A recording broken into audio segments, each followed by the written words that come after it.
I didn't expect my professor to challenge me like that, especially not in front of everyone, but I guess he didn't know who he was dealing with. I could feel my hands shaking as I adjusted my camera, trying not to make eye contact with anyone around me. The room was filled with the low hum of whispers, the subtle sound of lenses being clicked into place, and the uneasy shuffle of students shifting in their seats. It was one of those moments where I wanted nothing more than to disappear, to become invisible, but there was no escaping this challenge. Not when Professor Grant had just made me the center of attention.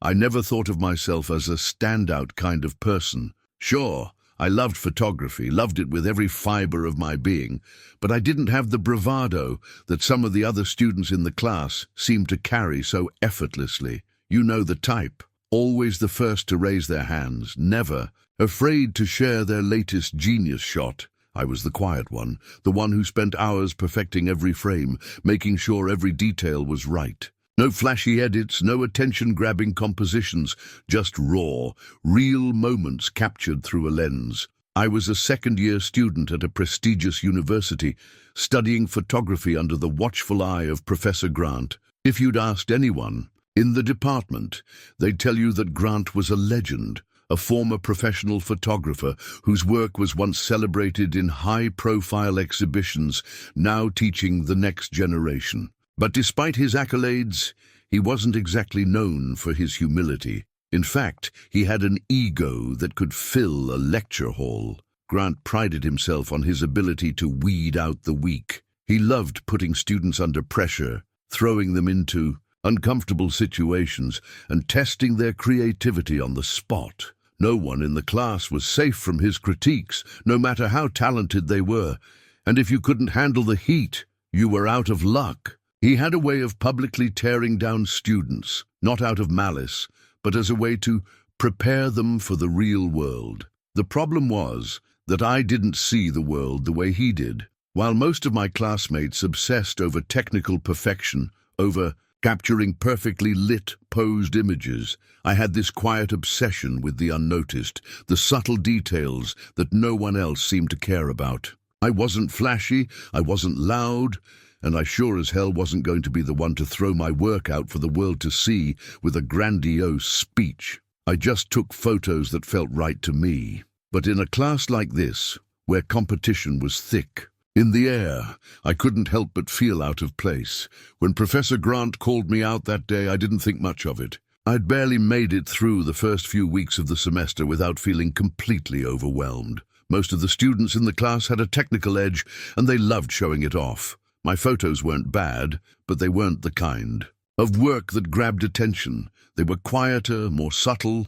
That day, though, I would learn just how much Professor Grant underestimated me.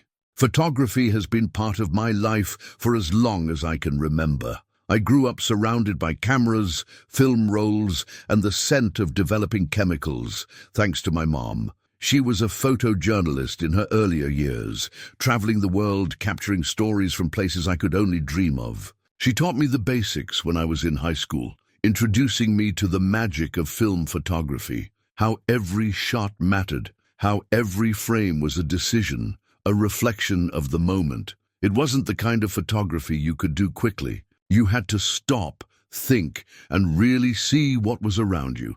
I guess that's where my love for details came from. I was always the kid in the back of the classroom, noticing the way the sunlight slanted through the window or the quiet tension in a person's expression. I loved capturing moments that others might miss, the ones that held a deeper story beneath the surface. But my work wasn't the kind of thing that screamed for attention. I wasn't interested in bright, glossy photos full of bold contrasts and sharp edges. Instead, I found beauty in softness, in the way light played against shadow, or how an object's imperfections told its own history. My photos were quieter, more subtle. Sometimes I would sit with a scene for hours, waiting for the right light or the right angle, just to capture a single frame that felt like it had a soul of its own. When I first applied to the university's photography program, I was filled with equal parts excitement and doubt. I knew I had a natural eye for composition,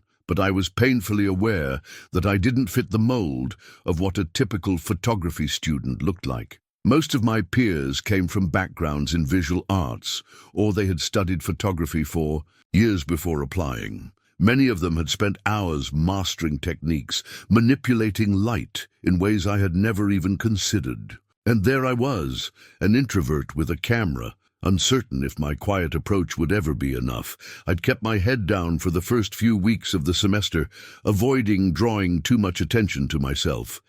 I tried not to compare my work to the others, though it was hard not to. The students in my class were aggressive, eager to be recognized, and they were all fiercely competitive. Every assignment was an opportunity to show off their latest tricks, stage shots with perfect lighting, intricate compositions that screamed, "Look at me." I couldn't help but feel like I was invisible in comparison. My images, full of natural light and spontaneous moments, didn't demand attention. They invited it, but only if you were paying close enough attention. Professor Grant was a constant presence in the class, looming like a thundercloud over everything. There was something about him that set everyone on edge. Maybe it was the way he spoke, with a confidence that bordered on arrogance, or how he'd always give a thinly veiled critique, even when offering praise. I'd heard stories about him from upperclassmen before I even stepped into the program.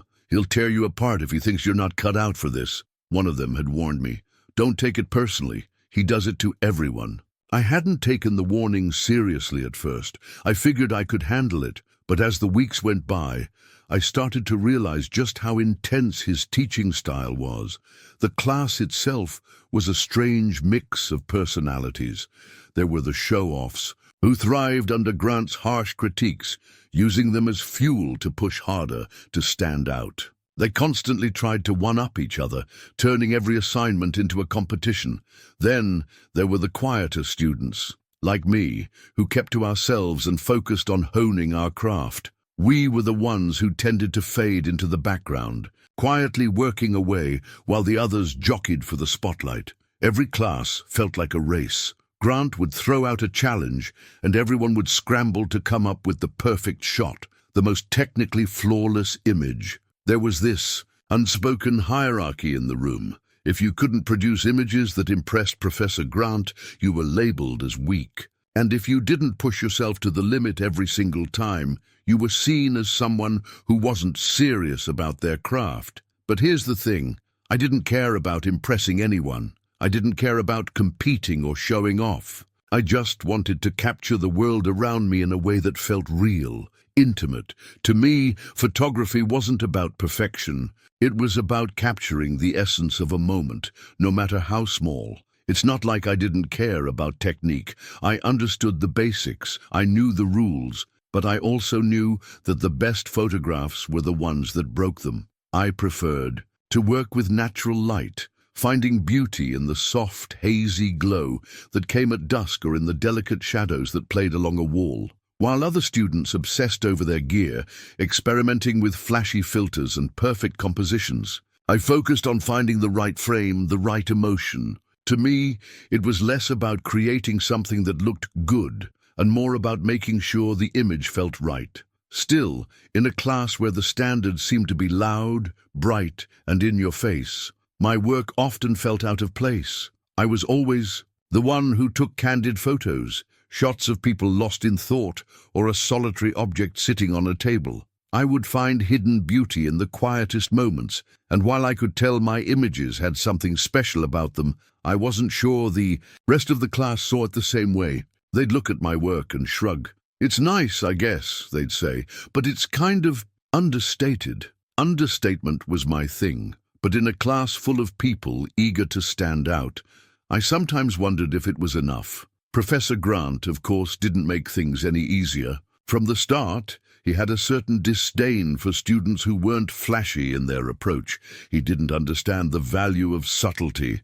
If your work didn't demand attention, he dismissed it as boring. And for someone like me, who thrived in the quiet corners of photography, that was a constant blow to my confidence. He was quick to dismiss the importance of smaller details. Don't focus on the little things, he would say.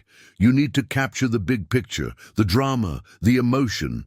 You can't get lost in all the tiny moments that don't mean anything to the viewer. The problem was, those tiny moments meant something to me. They were what made a photograph feel alive, feel true. But to Professor Grant, that wasn't enough. And the more he lectured, the more I felt like an outsider, like my approach was wrong. It was the kind of day where the air in the classroom felt thick, heavy, with the expectation of something that was about to happen. I had been sitting in the back corner, the usual seat I claimed to avoid too much attention, my camera resting. On the table before me, most of the class was already buzzing with idle chatter, the usual mix of students talking about their latest shoots, comparing gear and exchanging tips. But today, something felt different. Professor Grant walked in, as he always did, with his confident, almost swaggering gait. The classroom quieted instantly. He stood at the front, looking down at us with that characteristic look, the one that made it seem like he was judging everything you did, even when he wasn't speaking. He set his bag down, glanced at the clock, and with a sharp inhale, he started. "I've decided it's time for a little test," he announced, his voice as smooth as it was intimidating. "A real-time challenge." The room fell into a dead silence. Everyone straightened in their seats, looking at him with interest. We all knew this was coming, but the suspense of it was still enough to make everyone anxious. "You'll each have 20 minutes, he continued, pacing slowly across the front of the room, making sure every student's eyes followed him. 20 minutes to photograph a subject of your choice, using whatever you have on you. No planning, no prep, no hiding behind a perfect setup. You'll shoot, and you'll show me what you've got in real time." I felt my stomach tighten. 20 minutes? That wasn't nearly enough time for me to set up the kind of photos I normally like to take. I wasn't used to working under such pressure. I needed time to observe my surroundings, to think, to wait for the right moment. But here, everything would have to be fast, unforgiving. And it wasn't just about the pressure of the task, it was the fact that we'd all be doing it together, with everyone's eyes on each other's work. The thought of being watched made my heart race. "This will test your ability to think on your feet," Grant said, his voice cool. "It's about capturing the essence of something in the moment. The rest of you might be able to produce something flashy, but only a few of you will actually be able to make something meaningful out of the chaos." At that moment, I felt a sting. I wasn't sure if it was intentional, but I couldn't help but feel that his words were directed at me. He always did this, the subtle jabs that made you question your worth. "A few of you," he said it so casually, as if he were already counting us out before we even started. I felt a wave of unease, but I pushed it down. I wasn't going to let his words get to me. Still, the anxiety bubbled up in my chest. What if my work wasn't flashy enough? What if it wasn't good enough? His criticism could be brutal, and I wasn't sure I could handle it in front of the whole class. Grant smirked, clearly relishing the tension he had just created in the room. "You have 20 minutes. Go." I froze. For a moment I couldn't move. I wanted to take control of the situation, to get to work, but the fear of being judged felt like a weight on my shoulders. I glanced at my camera, my only tool, the thing I trusted most in the world, and then looked around the room. The other students were already getting to work, clicking away with their cameras like they knew exactly what they were doing. Some of them, the more technical ones, had already mapped out their plans in their heads. I was sure of it. For me, though, this was the opposite of how I worked. I didn't have a predefined subject in mind. I couldn't just rush in and make decisions like that. My photos, the ones I loved most, came from patience, observing, waiting for the right moment. The idea of doing everything in a rushed, chaotic way made me feel like I was losing control. "Come on, Sarah," I whispered to myself, trying to shake off the nerves. I had to snap out of it, but I couldn't. The thought of the professor standing over me, judging each move I made my hands tremble. I caught a glimpse of Professor Grant's eyes scanning the room, observing us, looking for signs of hesitation or insecurity. I knew that look. He wasn't here to help us. He was here to break us down and see who could handle the heat. And I had a feeling he wasn't going to be kind if he thought I couldn't keep up. I glanced around again, trying to figure out where to start. Everyone else seemed to know exactly what they were doing. Maya, the girl with the elaborate vintage camera, was already framing her shot, her movements confident. Dylan, always the perfectionist, adjusted the settings on his camera with expert precision. Their images were probably going to look spectacular, but I didn't know how to replicate that. I wasn't good at making big decisions in the moment. My photos came from thoughtful consideration, not from seizing a moment quickly. I turned away from the group, my eyes drifting toward the far corner of the room, hoping for some kind of inspiration. I let my fingers hover over the camera's shutter, trying to ground myself. I needed to breathe, to find my focus. The moment felt like it was stretching on forever. The pressure of the ticking clock in the back of my mind was starting to get to me. I watched as other students started snapping away, their movements smooth and practiced. I felt paralyzed. The more I thought about it, the more I realized I was losing precious time. The clock was ticking. I needed to act, and then it happened. Looked around, desperately searching for something to photograph, something that would speak to me in the moment. And that's when I saw it. A broken window. The light from outside streamed in through the cracks, casting a jagged shadow across the floor. It was imperfect, raw, and it felt real. This was what I needed. Not a perfect subject, but something that felt authentic. I raised the camera to my eye and began to shoot, focusing on the way the light fractured as it passed through the glass. I moved quickly but purposefully, framing different angles of the window, capturing the delicate interplay of light and shadow. For a moment, I forgot about the professor, forgot about the rest of the class, and just focused on the scene before me. The image was imperfect, but it was me. It wasn't flashy, but it was real, just like I wanted.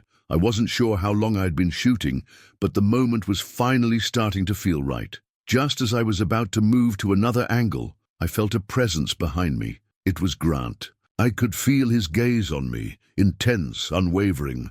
I wanted to shrink back, to hide from his critical eyes, but I didn't. I kept shooting, hoping my instincts would carry me through. "Interesting," he said, his voice low but loud enough for the others to hear. But I wonder, does this even count as a subject, or is it just random chaos? I stiffened at his words. Chaos? Was he trying to tear me down again? Was he questioning my choice of subject just to challenge me? My heart pounded in my chest, but I refused to let him see that it bothered me. I didn't respond, just kept focusing on the window, the light, the shadow. The clock was ticking down fast, and I knew I had to move, but I still couldn't shake that feeling of hesitation. The eyes of my classmates, and worse, the eyes of Professor Grant, were heavy on me. They were all working so quickly, so confidently. I was in the midst of a sea of fast-moving students, all capturing perfectly composed shots, with a level of precision I couldn't even hope to match in these conditions. Their cameras clicked in rapid succession, the sound almost mocking me, as I stood frozen, unsure of how to begin. Then, as if by instinct, I turned away from the chaos, needing to ground myself in something that felt real to me. It wasn't about beating the clock. It was about finding something worth capturing. Slowly, my eyes began to drift around the room. The cluttered space, filled with harsh lighting and scattered furniture, suddenly seemed full of possibilities. I wasn't concerned with finding the perfect subject like everyone else was. I wanted to find something that spoke to me. There, in the corner of the room, was a cracked mirror. The jagged shards reflected the harsh fluorescent light above in strange, distorted ways. Some of the pieces were barely hanging onto the wall, while others had fallen to the ground, shattered. To anyone else, it might have looked like garbage. But to me, it felt like something more, an accidental beauty that no one would notice unless they were looking. I raised my camera, aiming the lens at the reflection, capturing the fractured light bouncing off the edges of the glass. I moved, quickly adjusting the focus. My fingers felt steady now, the shot felt right. Next, my eyes shifted to the half-open door at the other end of the room. A sliver of light leaked through the crack, spilling across the wooden floor, casting a soft shadow in its wake. It was simple, almost too simple, but the light was so quiet, so intimate. The kind of moment you could miss if you didn't stop and really look. I clicked the shutter again, this time focusing on the play of shadows and light, on the depth that this small corner of the room offered. It wasn't glamorous or grand. It was just real. Real in a way that no one else seemed to understand. As I captured a few more shots of the light hitting the walls and the strange angles of the room's clutter, I began to feel a surge of confidence. There was beauty in this space, in these details. Beauty that others ignored. My work wasn't about making something look pretty. It was about finding meaning in the mundane, about making something as simple as a cracked mirror speak volumes. I wasn't trying to force a story. I was letting the story unfold on its own, in the cracks and corners that no one else paid attention to. I was beginning to feel in tune with the room. The chaotic energy of my classmates faded into the background. I was no longer worried about how much time I had left. I was focused. I knew what I was doing, but then of course I felt him, the weight of Professor Grant's presence behind me. I didn't need to turn around to know he was watching me. He always watched me. He was a constant looming figure, his sharp gaze scanning everything, judging everyone in the room.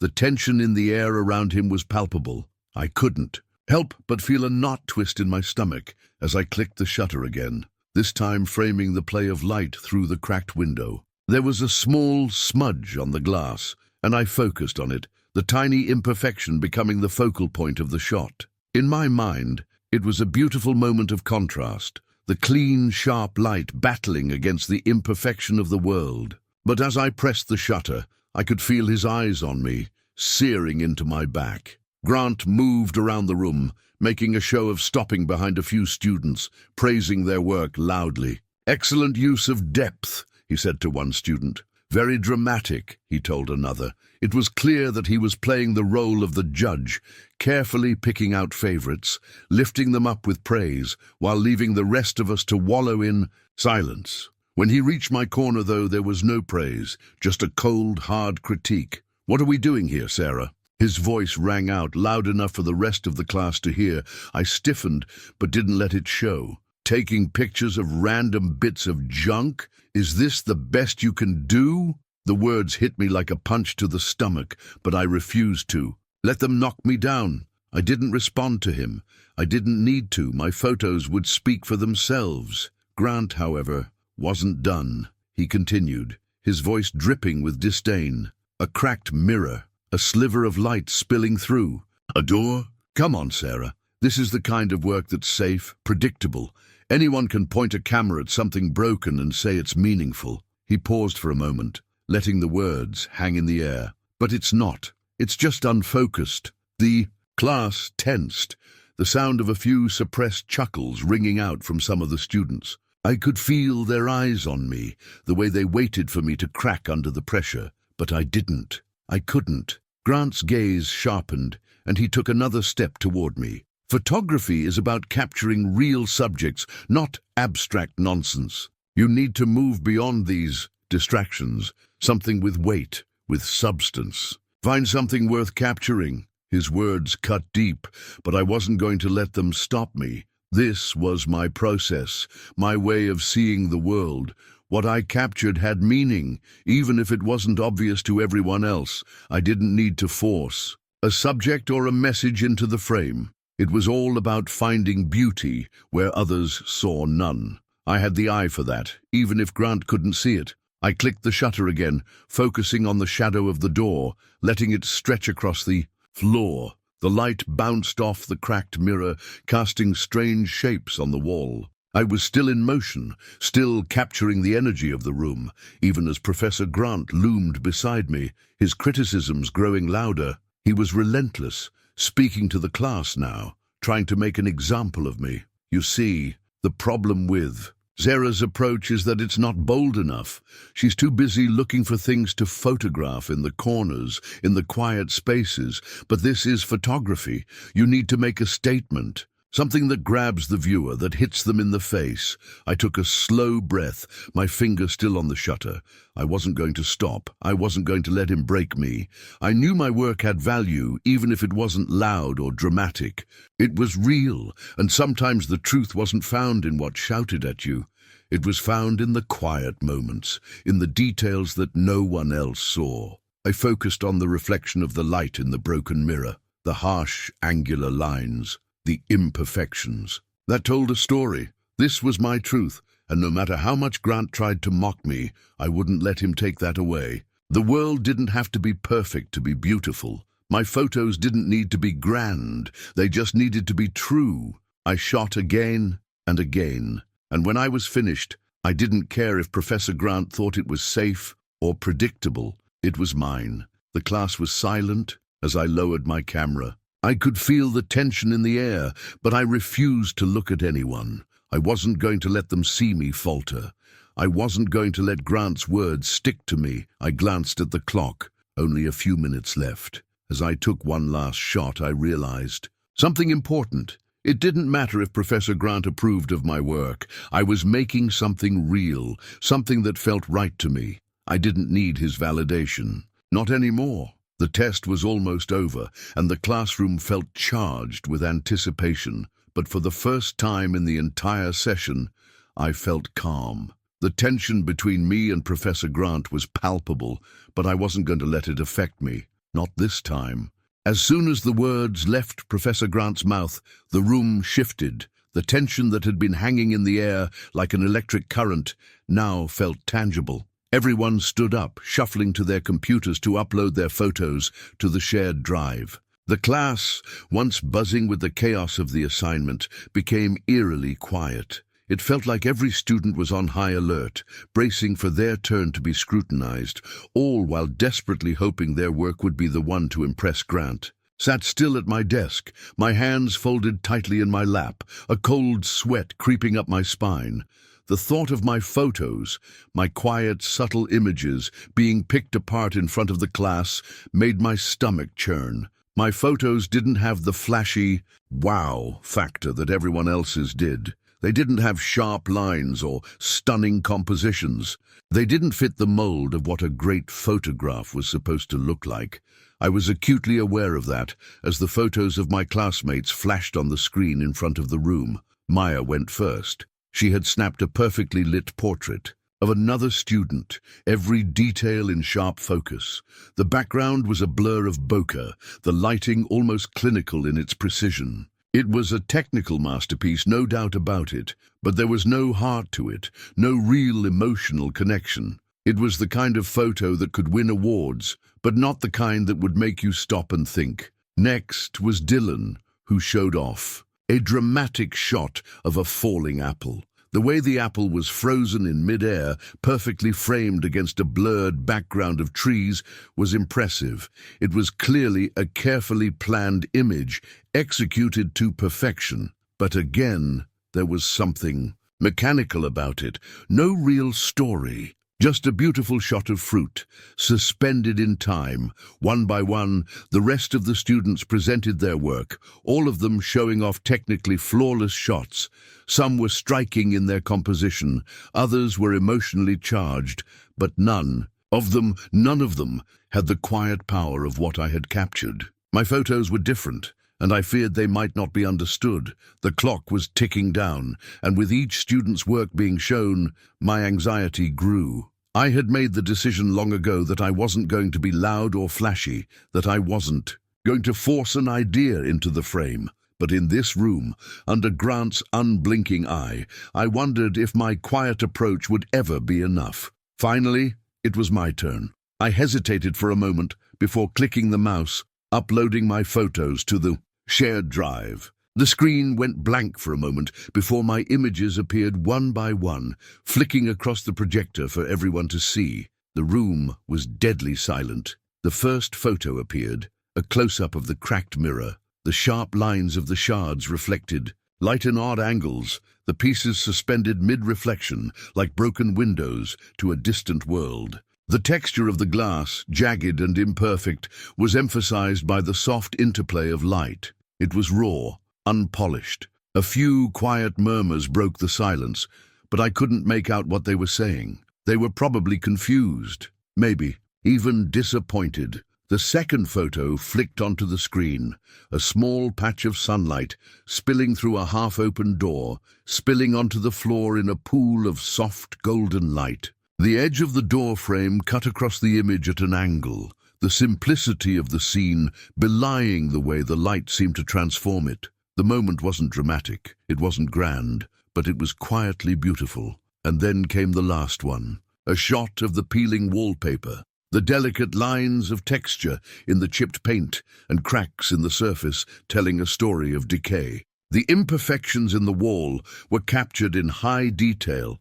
showing the life that had once been there and the wear that time had inflicted. Again, it wasn't the kind of photo that screamed for attention, but to me, it was full of quiet meaning. The room remained quiet for several moments. The students shifted in their seats, exchanging confused looks. I could feel their eyes on me, on my work, and for the first time, I wished I could just disappear. I could hear the subtle scoffs and chuckles coming from a few of my classmates, though they tried to mask them with coughs or clearing their throats. Professor Grant, standing at the front of the room, was uncharacteristically still. His arms were crossed as he stared at my images, his brow furrowed. He didn't say anything at first. He just looked at the screen with a mixture of confusion and something else. I couldn't read it. "Well," he finally said, his voice cutting through the tension, "let's talk about these, shall we?" His tone was neutral, but I could hear the edge to it, the mockery. I braced myself for what was coming next. He looked at the cracked mirror first. "A mirror," he said with a dismissive shrug. "Sure, it's broken, but what are we supposed to take away from it? It's just fractured glass. It's unrefined. Why bother with something so mundane?" I could feel my chest tighten, but I refused to let his words make me falter. I knew what I had captured. I knew it was meaningful, even if no one else saw it. Then he moved to the door. "A sliver of light," he said, his voice rising in volume. "A sliver of light spilling through a door. This is the kind of safe image I was talking about earlier. It's predictable, almost cliché.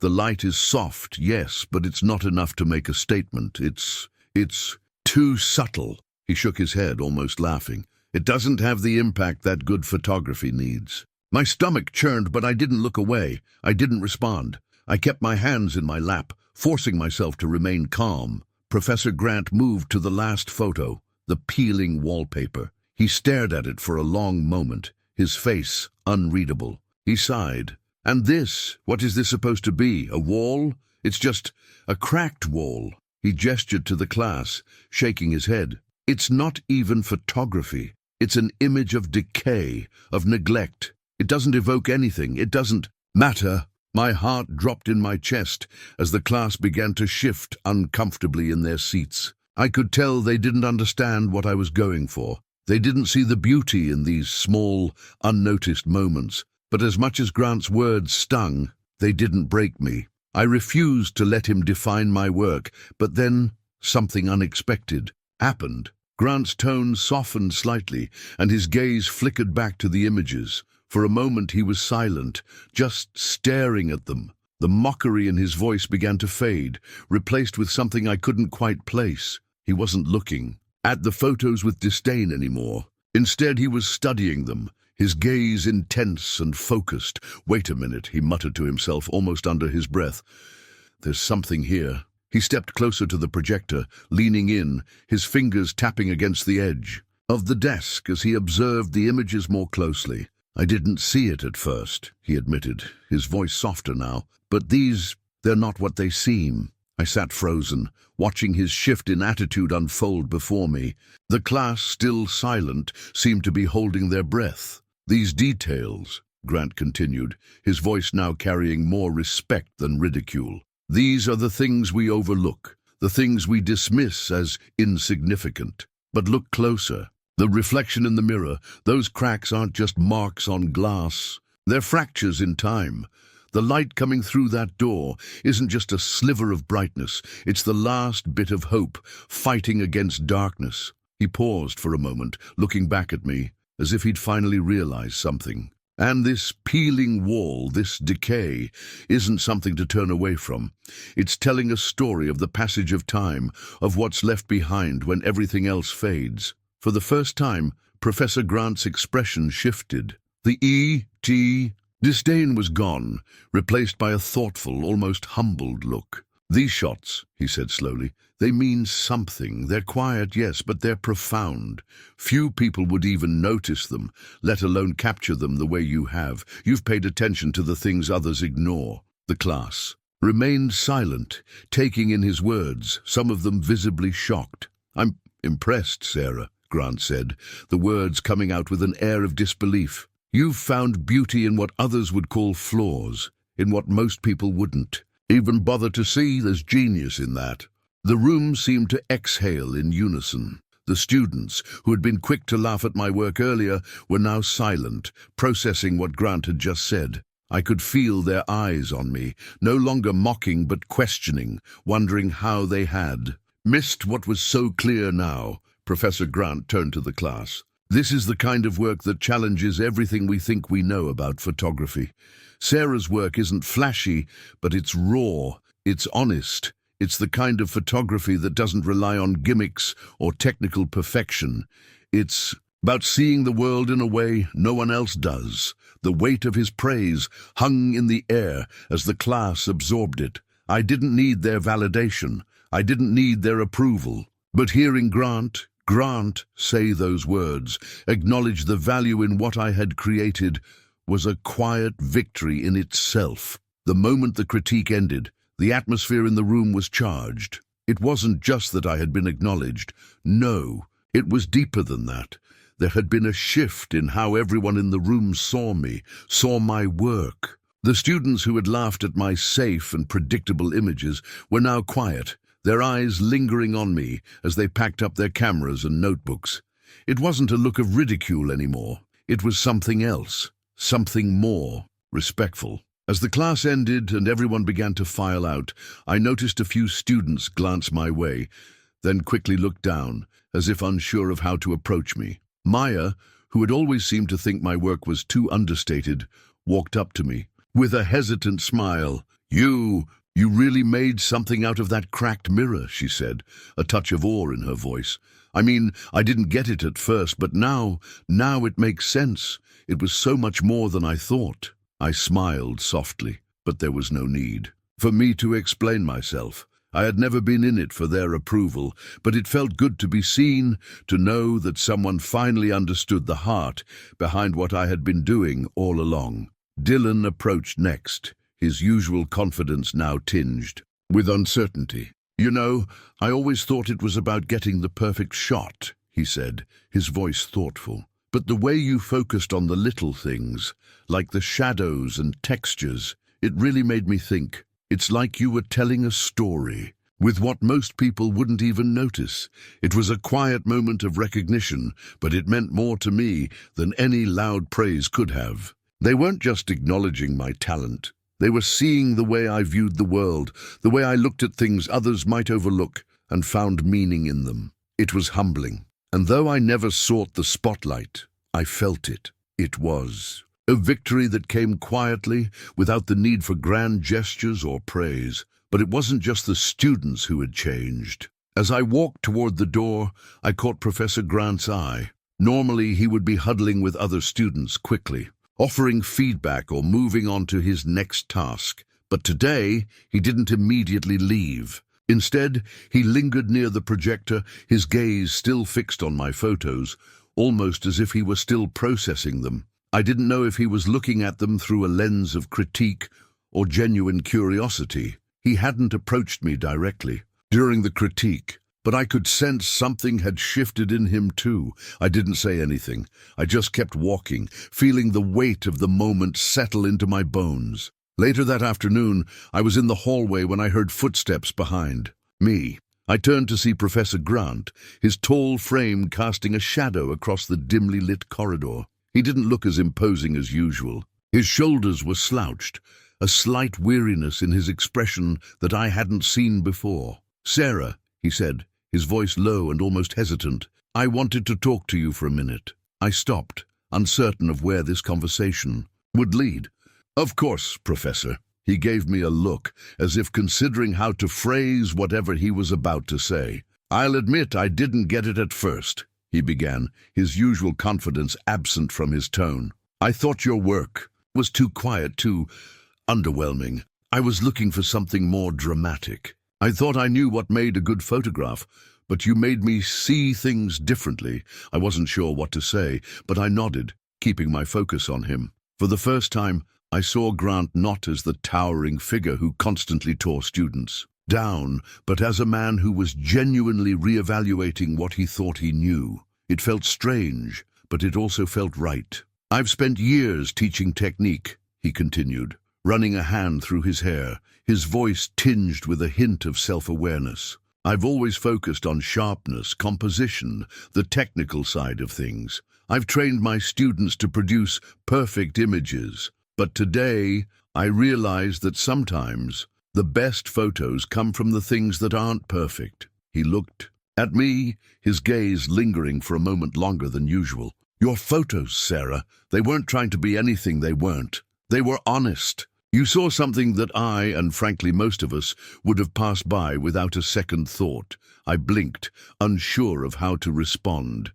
This wasn't the Professor Grant I was used to, demanding, often dismissive, and always quick to point out flaws. Now, he was recognizing something that went beyond technique, beyond the obvious shots. "There's more to photography than the perfect shot," he said, his voice softer now, more reflective. "You've shown me that sometimes. It's the quiet moments, the details we overlook, that can speak the loudest. The raw, unrefined parts of the world that people dismiss. They have their own kind of beauty." He paused, his eyes narrowing slightly, as if trying to reconcile his own beliefs with what he had just seen in my work. "I'll admit it's not an easy thing for me to accept. I've prided myself on technical perfection for so long that I forgot to see the poetry in the imperfections. You've reminded me of that." He paused again, then added almost grudgingly, "You've earned my respect, Sarah." I stood there, silent for a moment,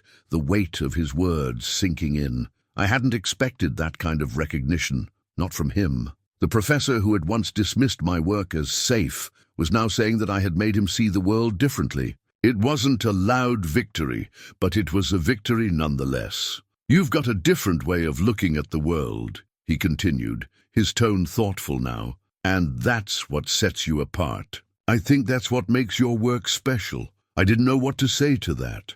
All I could do was offer a small, grateful smile. "Thank you, Professor. That means a lot." Grant gave me a brief nod, then turned to leave. "You're welcome," he said, almost as if the words were foreign to him, but they were real. I could tell that, despite the bruised ego that had driven him to be so critical in the past, he had learned something important today. And maybe, just maybe, so had I. The next few weeks in class were different. It wasn't just that my classmates treated me with a newfound respect. It was the way the dynamics shifted. They began to ask me questions, not about technique, but about my perspective, about how I saw the world through my camera. Maya, Dylan, and a few others approached me during breaks, asking for tips on how to capture moments the way I did. "Can you teach me how to see things like you do?" Maya asked one afternoon, her voice tinged with genuine curiosity. "I keep thinking I have to create something big,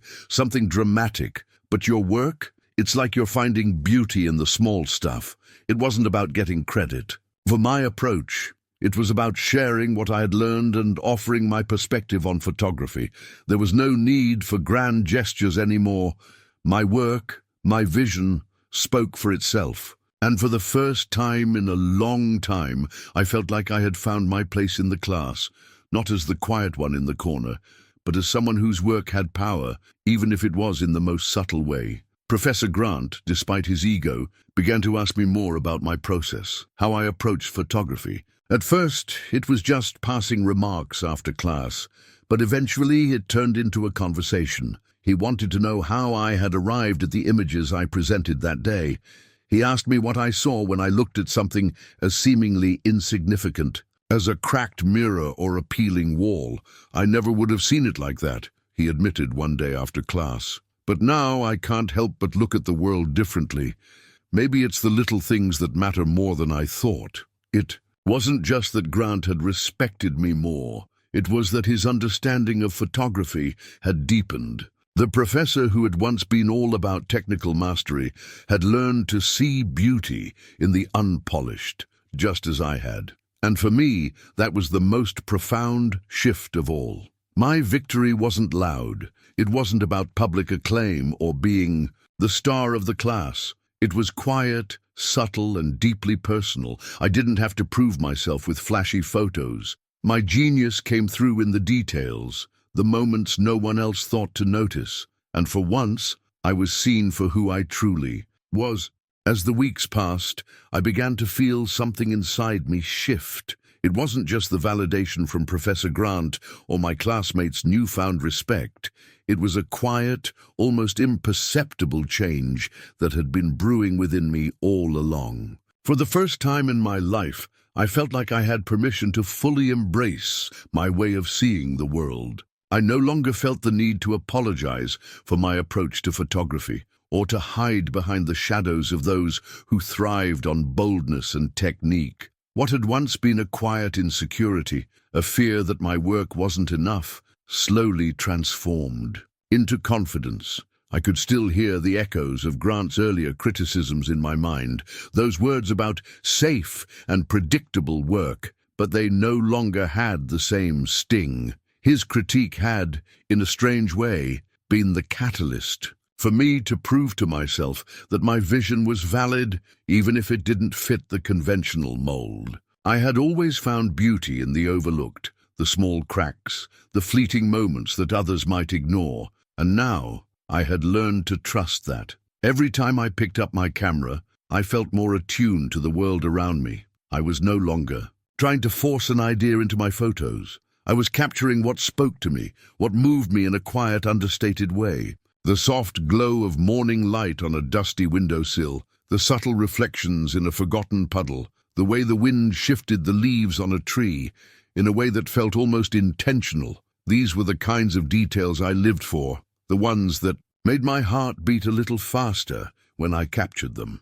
It was strange, in a way, how much my confidence grew simply by giving myself permission to be different. I didn't need to chase after the same subjects that everyone else was photographing. I didn't need to chase the same praise or recognition. What I had was mine, and it was enough. The semester moved forward, and I found myself taking on more daring projects that pushed my style even further. I experimented with shadows, playing with darkness and light in ways that were unconventional. I found beauty in imperfections, in the things that were incomplete or broken. In every new photo, I challenged myself to be more daring, more true to my unique vision. And with each photo I took, I became more comfortable with the idea that my photography didn't need to look like anyone else's. More importantly, I started to notice that I was being seen differently. Where I had once been the quiet student who rarely spoke up, I now found myself being asked for advice, especially on how to capture a scene with such a delicate eye for detail. My classmates, those who once snickered at my work, now approached me with genuine curiosity. "Sarah, can you show me how you do that?" Maya asked one day, nodding to the photos I had taken for an assignment. "I want to see the world like you do." That question hit me harder than I expected. Maya had always been one of the more outspoken students in the class, the one with the most polished portfolio. To have her ask for my perspective, to seek my advice, was a quiet validation of my approach. It wasn't the loud, external recognition I once thought I wanted, but it was exactly what I needed. The shift wasn't just internal, it was external too. I started to notice that even in the critiques, my work was no longer met with snickers or judgment. When I presented my next set of photos, there was a palpable shift in the room. My classmates, who had once dismissed my style, now gave me nods of appreciation. Some of them even asked me to help them with their projects, to teach them how to look for the small details that made a photo more than just an image. And Professor Grant, well, he started to give me more than just the typical critique. In the weeks that followed, there was a subtle but undeniable change in my interactions with Professor Grant. At first, it was small. During class, when discussing a specific technique or a project, he would occasionally glance at me and ask, "What's your take on this, Sarah?" It wasn't overtly humble, but it was a shift. He had always prided himself on his technical knowledge, but now he was asking for my insight, something that had never happened before. One day, after a particularly long critique session, Professor Grant pulled me aside. I was nervous, thinking this was going to be another one of those moments where I was going to be told my work wasn't up to par, but instead, he said something I wasn't expecting. "You've really found your voice in your photography, Sarah," he said, his tone uncharacteristically soft.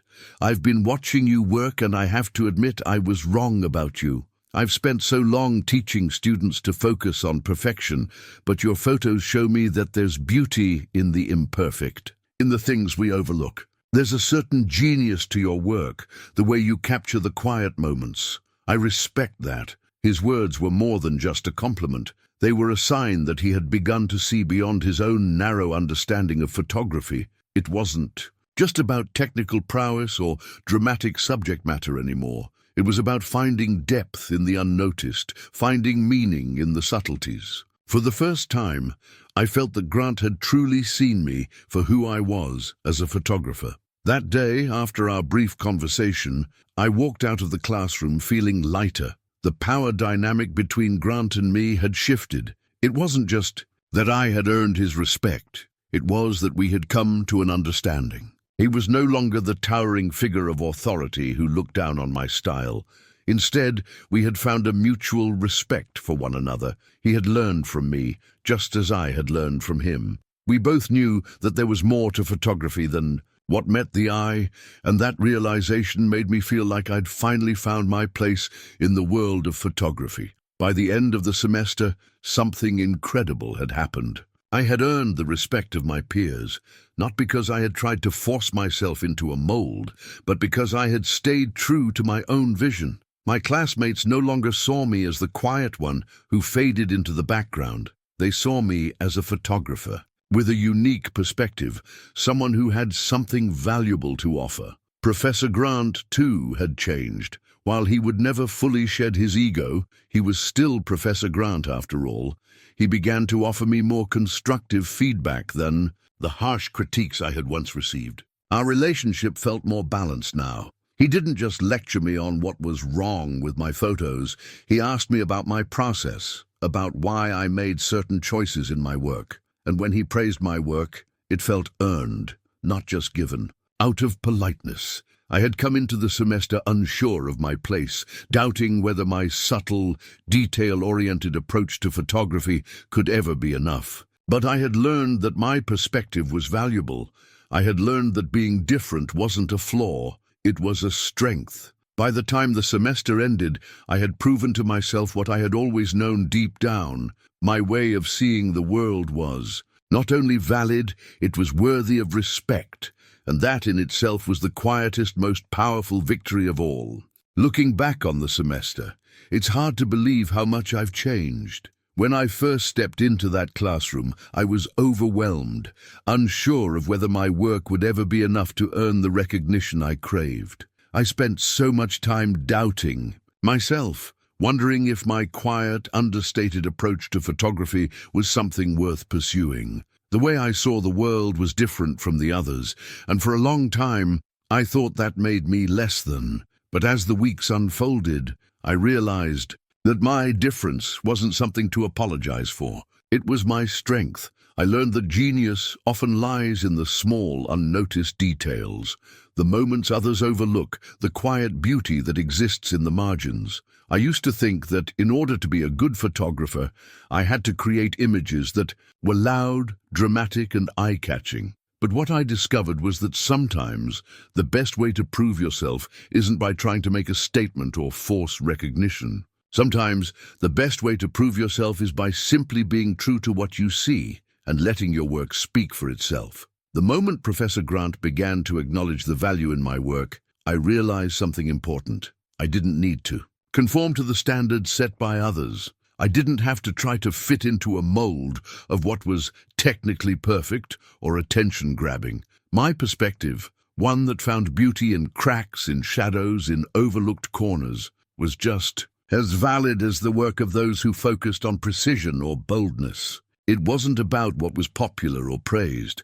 It was about capturing what I saw, what moved me. That lesson has stuck with me long after the semester ended. In many ways, I feel like I've only just begun. The confidence I've gained from trusting my instincts and embracing my own view of the world has opened doors I didn't even know existed. I know now that my gift isn't in creating something that fits into a traditional idea of beauty. My gift is in noticing the small, quiet moments, the ones that slip by unnoticed by most people. And those moments have a story to tell. The experience has also taught me to embrace my uniqueness. It's easy to feel like you need to blend in, to follow the crowd, especially when you're surrounded by people who seem more confident, more skilled, or more correct in their approach. But I've learned that being different isn't a weakness. It's what makes me who I am, and now I take pride in that. I'm not sure where my photography will take me, but I'm more certain than ever that I'm on the right path. I don't need to prove anything to anyone anymore. I just need to keep capturing the unseen, the unnoticed, the quiet moments that make life extraordinary. And I know that if I keep trusting my perspective, I'll always have a place in the world of photography, just as I have a place in the world as I am. In the end, my journey wasn't about earning the approval of others or fitting into someone else's idea of what good photography looks like. It was about finding my own voice and learning to trust that my way of seeing the world is enough.